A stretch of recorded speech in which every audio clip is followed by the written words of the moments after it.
All right. Welcome back. I'm here to keep you updated as promised.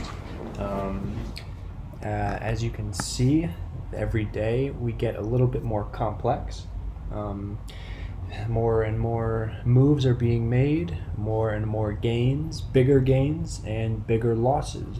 But as you can see, and if you watched my last video, we are more or less in the exact same spot as we finished last night. You're not looking at the same map, the same chart. This is a brand new day, and a lot of shit happened. But basically, we'll start the end of February 3rd. I had put in a bunch of money into VIR. The very first stock that I bought that gave me some nice gains, like way back in my first or second day. I liked it because it was moving up and down at a consistent rate very quickly. It had shown some nice upward trends. And I also heard news that they were working on a coronavirus vaccine. Now, they are a Chinese biotech company. Obviously, that's why they're working on the coronavirus. Now, I kind of messed up in that I didn't realize that they were actually overtaken by another biotech company. Another Chinese biotech company has actually taken over the reins and promised a vaccine before VIR Biotech. And so so initially they got this bump because people it was speculated that they were coming up with the vaccine, but it doesn't seem like that's going to be the case, and so they had this precipitous drop off. I bought into them at about, my average cost now is about 23, and they're sitting, well, as of now, sitting pretty low there at about 20.75. Which looks like they're picking up on their normal trend upward. If you discount all the craziness about the coronavirus, perhaps they would have ended up here anyway. So maybe from here on out, we just hit a steady, just a steady upward climb. Just continue along this route here, which I would be okay with. I'm willing to hold on to the stock for a little while. And see if I can get a long-term return on that, some kind of long-term return. But basically, I woke up with a shock this morning as VIR dropped from about 33 to that low of about 20.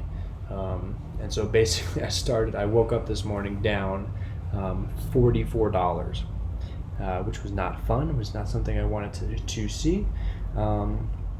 And from there, basically, you see then I ended up making a huge gain. And if you've looked down at the bottom of my screen, you might see something alarming.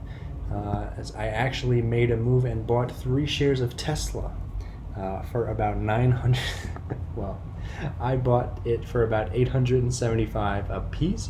So for those of you who've been paying attention, I just recently got into this, but you can go back literally a week ago, and Tesla was selling for around 500, and it took a bump up to 600 one day, and then the next day it took a bump up to 700, and then the next day it took a bump to 900, and it's been doing this and driving people crazy all over the place, and I'm sick of watching it and not getting into the action.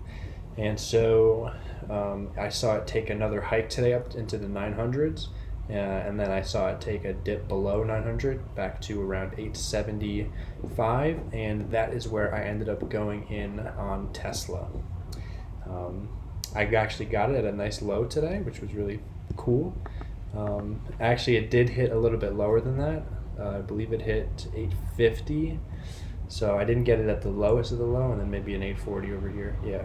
But I got it at 875, which was okay. I just wanted to get it below 900.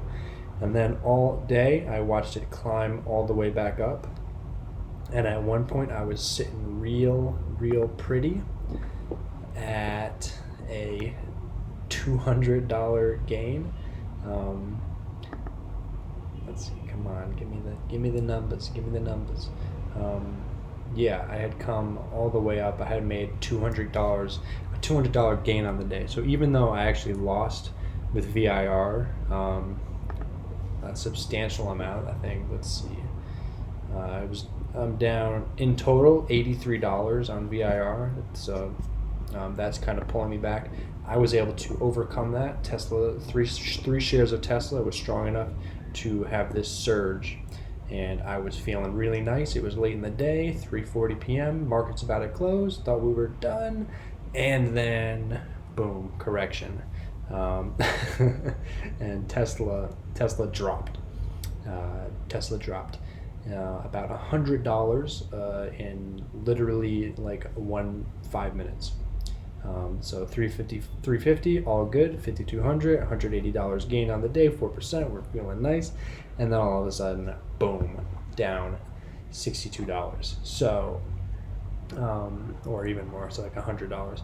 So not great. And then in the aftermarket, Tesla was still going crazy. There's something weird going on with this stock. I don't feel so great about holding on to it. I have to hold on to it for at least a day. If I might have day traded it if I had the option, but I'm still locked out. I've used my 3-day trades for the 5-day period, so I'm still waiting on that. But hopefully, my hope is that tomorrow it has another one of those jumps. I hope Tesla has another one of those jumps and shoots up.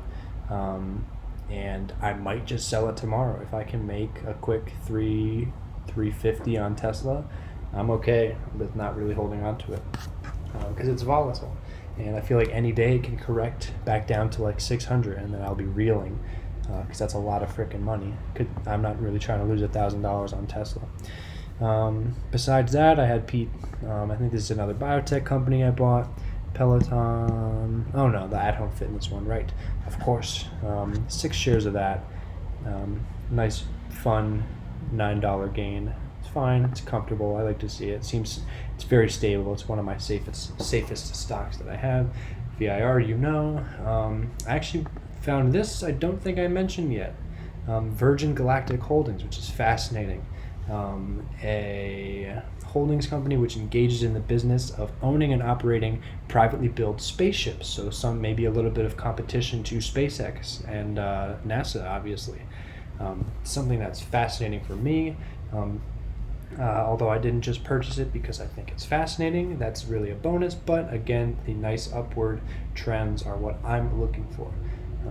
So I think this is a safe stock. I think it's another safe stock. I just purchased 10 of it. I don't really know a lot about it, but I think it's super interesting, and so I had to have it. I just had to have it.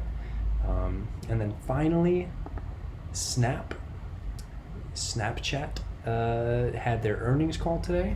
I think they outdid their projections, even though they really didn't make any earnings. I think they were projected to lose some certain percent, but they actually ended up gaining like a fraction of a percent per share.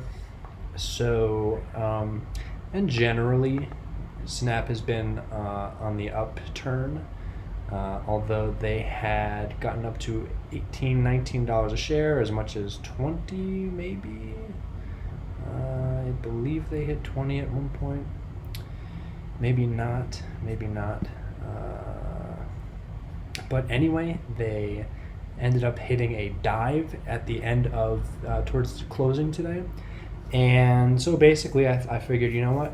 If anything, this will correct back up to 19, or after a good earnings, they will continue surging. And I feel like Snap is the preeminent social media for at least our generation, for the young generation. And I can't see why it's still selling as low as it is, or per share. I feel like there's a lot of value in Snap, but that's just my personal opinion. So for that reason, I bought a shitload. So I'm $1,000 into Snap with 60 shares because I think it's going to do well. And yeah, so at the end of the day, this will be the first day that I come in taking a loss overall.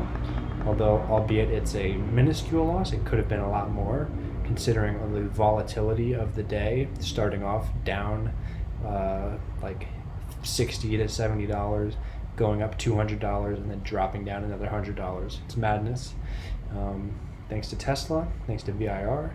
but I'm starting to diversify. So I'm trying to play a little bit of risk management, and so I think VIR has stabilized for now as well. I think it's hit its floor and it will only go up from there. And Tesla I will be watching very, very closely tomorrow. That will be my job. My one and only mission tomorrow is to not take a loss on Tesla, no matter what. So we'll see how that shakes out. Exciting things. Things are getting more and more complex every day. If you're still with me, hit the like button, subscribe, and keep up with what I'm doing. It's only going to get more interesting, and so you're going to want to keep up with this. So we'll see you next time. We'll see you on the next Robinhood vlog, and we'll see where we're at. Thanks for watching.